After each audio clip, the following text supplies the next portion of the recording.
Clip number 147، اس میں انشاءاللہ عز و جل قرآن پاک کی سورہ آل عمران کی آیت نمبر 147 سے 149 کی تلاوت، ترجمہ اور تفسیر قرآن صراط الجنان سنیں گے۔ بسم اللہ الرحمن الرحیم۔ ترجمہ، اللہ کے نام سے شروع جو نہایت مہربان رحمت والا ہے۔ وما كان قولهم إلا أن قالوا ربنا اغفر لنا ذنوبنا وإسرافنا في أمرنا وثبت أقدامنا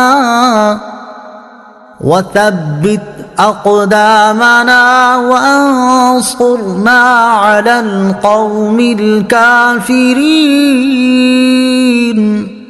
ترجمہ، اور وہ اپنی اس دعا کے سوا کچھ بھی نہ کہتے تھے کہ اے ہمارے رب، ہمارے گناہوں کو اور ہمارے معاملے میں جو ہم سے زیادتیاں ہوئیں انہیں بخش دے اور ہمیں ثابت قدمی عطا فرما اور کافر قوم کے مقابلے میں ہماری مدد فرما۔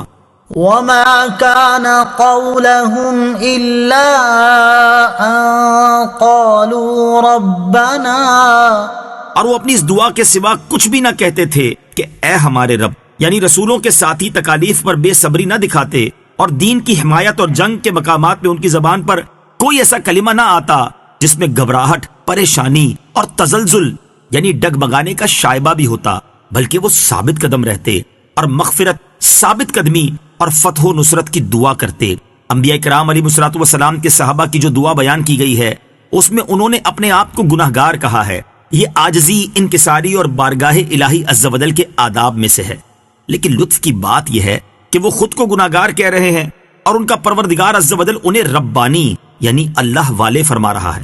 اور حقیقت میں لطف کی بات یہی ہے کہ بندہ خود کو گناہگار کہے اور اس کا رب عز و جل اسے ابرار، نیکوکار فرمائے۔ کسی بزرگ کا فرمان ہے کہ ساری دنیا مجھے مردود کہے اور رب کریم عز و جل کی بارگاہ میں میں مقبول قرار پاؤں، یہ اس سے بہتر ہے کہ ساری دنیا مجھے مقبول کہے اور رب کریم عز و جل کی بارگاہ میں میں مردود قرار پاؤں۔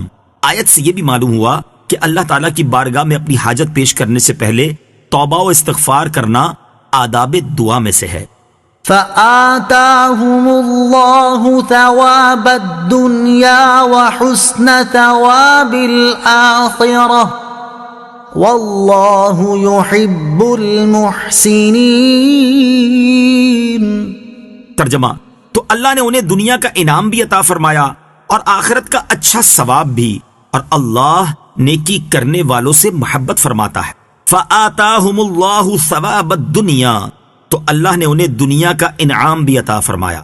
انبیاء کرام علیہ الصلوۃ والسلام کی معیت میں دین خدا عز و جل کے لیے جد و جہد کرنے والوں کے بارے میں فرمایا کہ ان کی حسن نیت اور حسن عمل کی وجہ سے اللہ تعالیٰ نے انہیں دونوں جہان کی کامیابیاں عطا فرمائی۔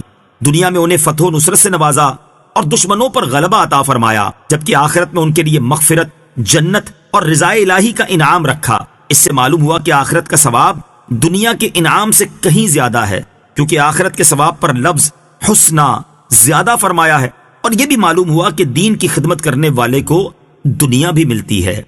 یا ایھا الذین آمنوا ان تطیعوا الذین کفروا یردوکم علی اعقابکم فتنقلبوا خاسرین۔ ترجمہ، اے ایمان والو، اگر تم کافروں کے کہنے پر چلے تو وہ تمہیں الٹے پاؤں پھیر دیں گے، پھر تم نقصان اٹھا کر پلٹو گے۔ ان تطیعوا الذین کفروا، اگر تم کافروں کی اطاعت کرو گے۔ تفسیر، یہاں مسلمانوں کو بہت واضح الفاظ میں سمجھایا گیا ہے کہ اگر تم کافروں کے کہنے پر چلو گے یا ان کے پیچھے چلو گے، خواہ وہ یہودی ہو یا عیسائی یا منافق یا مشرک، جس کے کہنے پر بھی چلو گے وہ تمہیں کفر، بے دینی، بد عملی اور اللہ تعالیٰ کی نافرمانی کی طرف ہی لے کر جائیں گے، اور اس کا نتیجہ یہ نکلے گا کہ تم آخرت کے ساتھ ساتھ اپنی دنیا بھی تباہ کر بیٹھو گے۔